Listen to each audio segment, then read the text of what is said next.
Me being the last fisherman and my brother also, the two of us, are the last people fishing with this village. This village, it was built on fishing. Everybody here when I was a kid fished, that was it. And now there's nobody. The wharves are gone, fish stores are gone, the fish flakes are gone.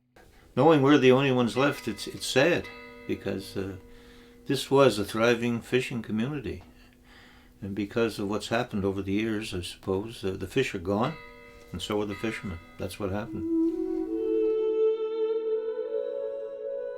Prospect Village has been, a fishing capital of this area for I don't even know how many years. When the older guys got too old to go down there, like John Kiley, Victor Kiley, Earl Duggan, all the guys that fished, they had, number one, Victor had no sons to take his place. John Owen had one son who got sick. Earl Duggan had nobody to take his place. I don't think the young people felt it worthwhile getting into fishery. We've seen it over the past few years of the decline of fishermen out of that area, but it's going to be an odd thing to see that come to an end, the last fisherman out of Prospect Village.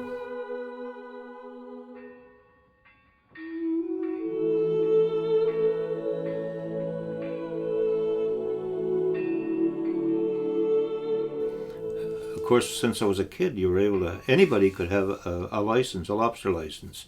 And it wasn't A class or B class, it was just a lobster license, and it was worth, you bought it for 25 cents. And all these cottage people that lived along the coastline bought these licenses up, and it allowed them to fish during the season. And they could set as many traps, I guess, as they wanted with that license. So everybody bought them for, they had for their own purpose. They could have lobsters cooked at every weekend.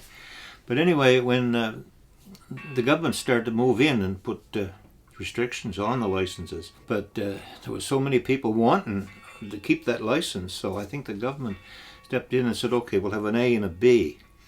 We'll give these cottage people, or whoever they are, summer people and whatnot, people like myself, a B license, but they're not transferable, they're not able to sell them, they're not able, and when they die with them, and that's the end of it. And that's how they were going to eliminate that B license.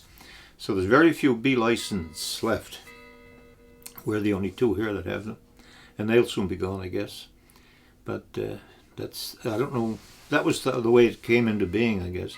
The A license was for the full-time fishermen, and the B license was for we'll call them cottage people. And although I never had a cottage here, I lived here all my life, but I worked elsewhere, and that was it.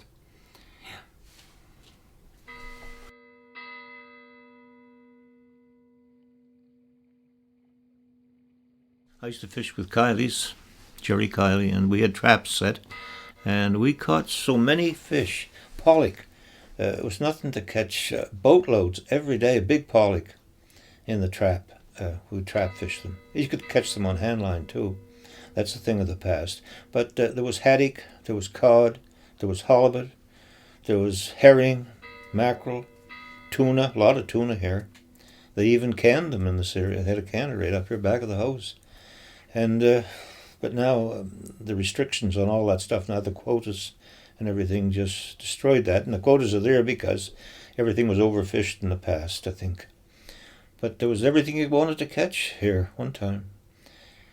I guess that's why the old people settled in this area, because there was so the fishing was so good.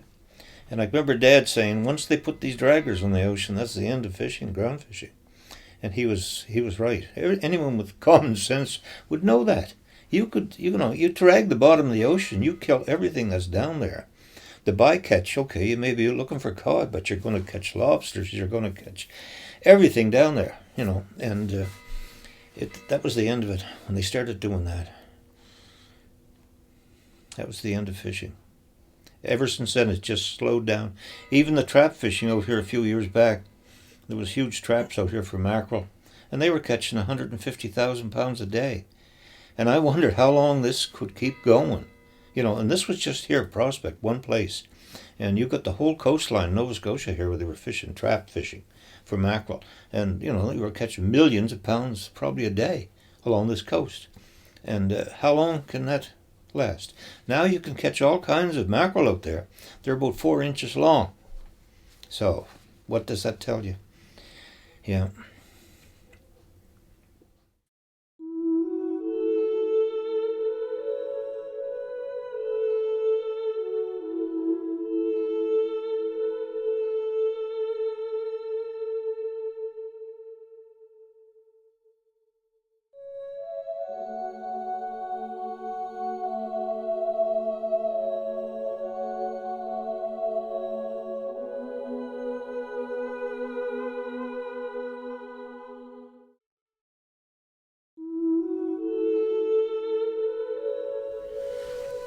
I don't know. It's sad when you think of it, but it's the way things go. I mean, I get lost there sometimes, thinking about the past and thinking now. But as far as make me feel, I guess I've lived my life. I've done it. It's gone. I can't go back to it because there's nothing there to go back to, and it's just history now.